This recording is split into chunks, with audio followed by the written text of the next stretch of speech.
Hello there, people of the internet. We're back again with a brand new Xenoblade Chronicles Definitive Edition update video. As I've mentioned in the last one, Nintendo has just been shadow dropping this new information left and right. It's honestly getting hard to keep up with. So as I was uploading my last video, they had leaked a download card with new information regarding Future Connected's combat and some new story details. And just as I was about to sit down and start recording this video, the Nintendo Japan YouTube account uploaded a video, a 6-minute long video of an overview trailer of the game. And that was just chock full of brand new information. So, just as a general reminder, this video is going to feature pretty much all of the update information that you can kind of just find in one spot. That way you don't have to go jumping from source to source to figure out new things. And if you haven't seen any of my other videos, this will be a good way to figure out new things that they're including in the game. So first, I'll just start off with things that I've already updated you guys on in the last couple videos. Xenoblade Definitive Edition will not include any of the new content in the new 3DS port. This means there won't be a gallery, this means there won't be a soundtrack hub, and this means that there likely will not be any amiibo functionality, though we don't know that for sure. I would think it's very unlikely at this point though, that I feel like they would have announced it. On top of this, Xenoblade Definitive Edition will include over 90 remastered music tracks, which is it's a lot of songs. It's pretty much like the whole soundtrack, maybe minus a couple songs. The Future Connected epilogue will also take place a year after the events of the main story, and there will also be an option to switch between the new and old soundtrack for people who, are purists and just want to listen to the old stuff. So let's get into this topic with talking about this download card leak. Now, this is big because the details in it are essentially showing us that we're going to be getting a whole new combat system in Future Connected. Now, what that entirely means, I don't know, because when we saw the gameplay trailer seemed to be very similar to the original Xenoblade's combat system. So I imagine it's going to be like what Torna was to Xenoblade 2, where they kind of just give a little bit of an update in terms of some new ways you can approach the combat versus a whole new remapped combat system. And it's kind of easy to see that since we see some of the more minute gameplay details. Like, for example, apparently Shulk in Future Connected does not have his future sight anymore. He cannot see into the future. That's likely because the True Monado was destroyed when Zanza was destroyed at the end of the game. So Shulk probably lost all of his powers revolving around the Monado. And on top of that too, there's this new Nopon Special Forces, the Nopongers, that apparently looks like they're a replacement for chain attacks. We'll talk about their inclusion a little bit later, but it's pretty funny what they bring to the table. So the new combat system seems to be really, really strange as a choice of wording there, because it doesn't seem brand new. It seems like Shulk still has the same exact moves that he did before, but I'm excited to see what they change, if they change a whole lot. It would be refreshing to play a combat system that is similar to Xenoblade's, but is slightly different in a few new different ways that, improve the quality of life of the game. So with that, the download card also shows us new images that we haven't really seen before. As I mentioned on the far left, there's the Nopongers, the kind of Nopon task force that exists there. Next to it is Melia, surrounded by a number of High-Entia, and I have to wonder what they're doing, and maybe they've kind of accepted her as their, the heir to the throne. I can imagine, unless, Tyrea is going to be that. Maybe they're trying to defend Alchemoth from these new mysterious mist creatures, as the Japanese website refers to them as. And then kind of on the far right, we see Tyrea with a small boy behind her. I don't know what she's going to be offering to the story, though I imagine that she is going to be there to kind of just defend Alchemoth from these monsters, and maybe we'll play a role of, offering some sort of closure between Melia and her family. Now, with that said, I'm just going to jump into a number of these new features and updates that were shown off in the trailer and on the website, so a lot of this information is going to come pretty sporadically. Just try to bear with me here. I'm piecing this all together relatively quickly to get all the information to you guys. Battle icons in the game will now notify you with a little blue exclamation mark whenever you have correct positioning to an enemy, or if a move is just optimal to use. So like if you're right behind an enemy, backslash will be, will ding up with this blue little icon next to it. So that's a little neat quality of life change. That way, you're not confused as to, okay, am I in the correct position to do this move? Will it do the critical hit damage? I don't know yet. So it's good to get that visual indicator there too. That way the combat doesn't feel as loose as it kind of may have for a lot of people who are just getting used to the system. These new monsters in the Future Connected epilogue apparently are called Mist Beast or Fog Beasts, one of the two. They do kind of seem to be edging toward things that, it looks like it could be coming from a rift to a different dimension from the dimension of Xenoblade Chronicles 2. I could likely see that being the case now, 100% after seeing the design of these creatures. It definitely reminds me of something that could come out of that game. As well as this, we have new Nopon characters. 2 brand new ones, the ones we saw in the promotional art before, and the trailer before as well. The green one, his name is Kino. He uses this ethereal gun given to him by his father, and on top of that, he kind of aims to be a hero, much like his father was. So, what's odd to me is that he says he aims to be a hero like his father was. Is this one of Ricky's sons?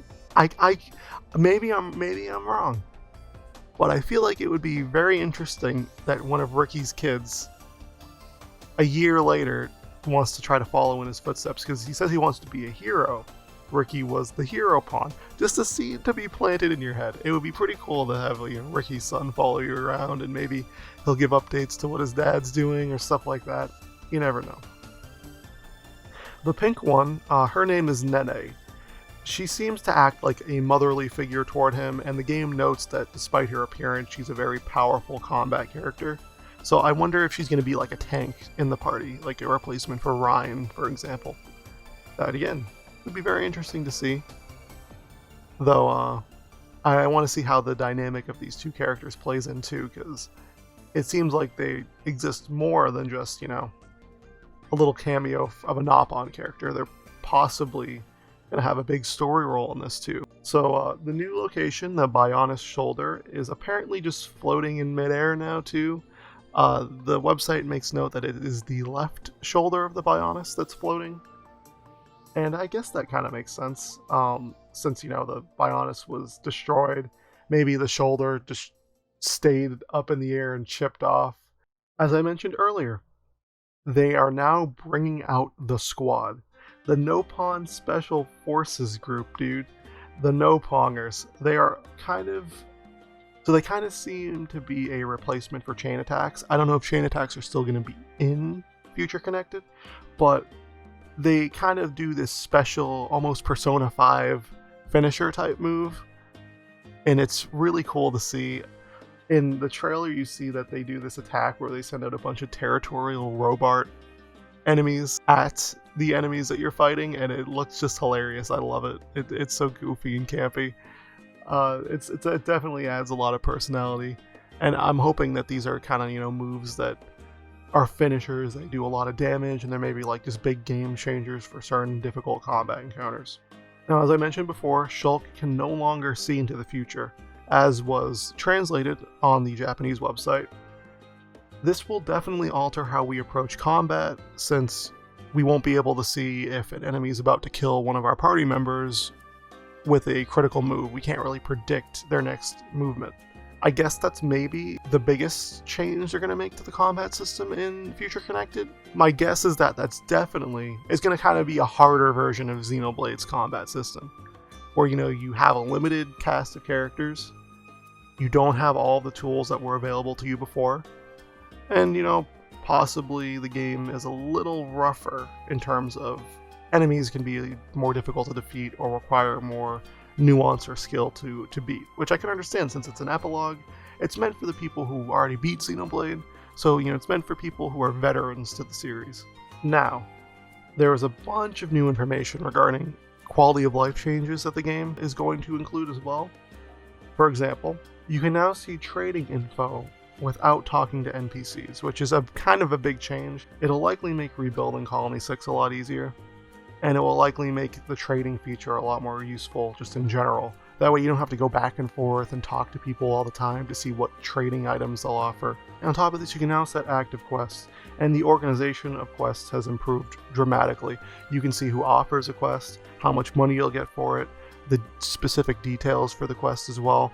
It seems like they put a lot of effort into changing the way that you approach these so that it's easier to manage quests in bulk and figure out what you have to do and where you have to go to do them. The affinity charts now are a lot more comprehensive, and it's a lot more like the Torna expansion's affinity charts, where you get to see detailed images of characters. On top of that too, they show you the trading info of characters, and you kind of get to see things in a greater expanded sense of scale. Rebuilding Colony 6 will be easier because the materials listed will be more clearly stated, and you'll be able to kind of get a clearer rundown of what sections need what and how to obtain them. I would still like to see them maybe just give you a general location for each of the materials you'll need to rebuild Colony 6, because going back and forth and trying to find them, it's a big pain in the ass. Heart to Hearts will now have character icons for those who partake in it.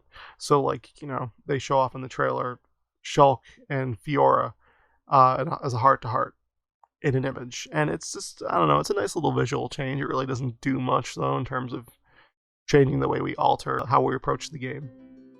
So when we look at our first gameplay footage of Future Connected, we see that Shulk and Melia's level on this is kind of in the 60s. So unless level scaling is dynamic and progress can carry over from the base game, which I think is going to be likely at this point, this implies that Future Connected might be a lot longer than we think.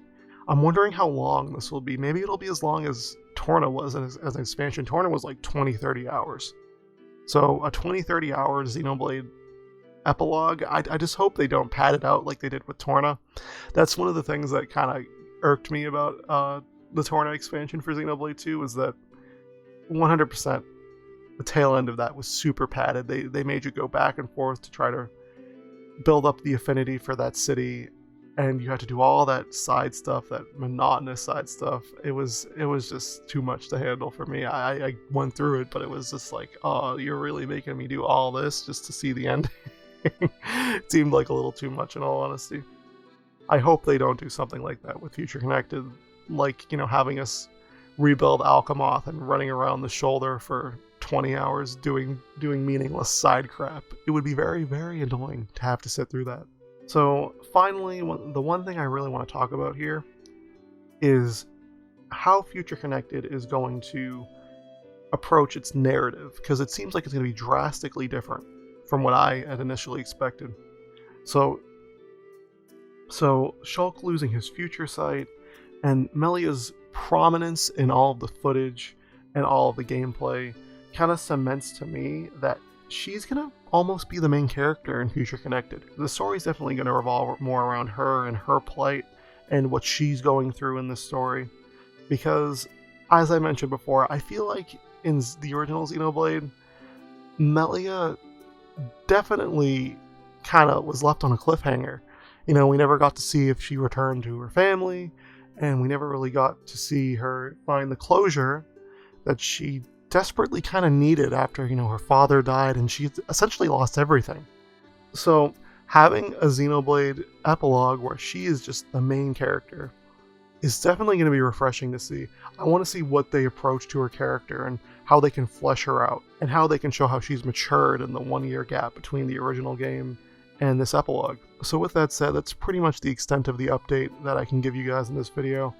They're probably going to drop more information very soon, so, you know, once more comes out and I feel like it's enough content to make a video over, you'll definitely see me drop a video update talking about new things in Future Connected and new things in the base game.